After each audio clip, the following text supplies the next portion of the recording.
బచ్చల కూర పప్పు చేస్తున్నాను. ఇది మా పైన ఇంటి పైన పెరిగింది. ఇది చూడండి ఆకులు ఎలా ఉన్నాయి. బచ్చల కూర సన్నగా కట్ చేసుకోండి. బచ్చల కూర పెట్టుకున్నాను. దీంట్లో ఒక గ్లాస్ ఆఫ్ కందిపప్పు యాడ్ చేస్తున్నాను.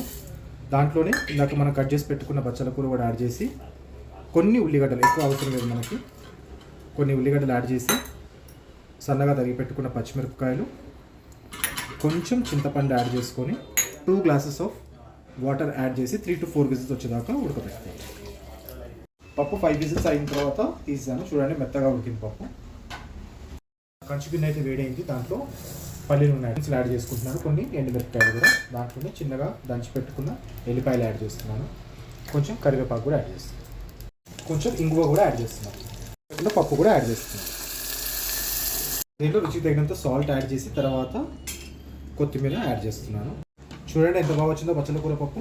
Keep subscribing. Bye friends.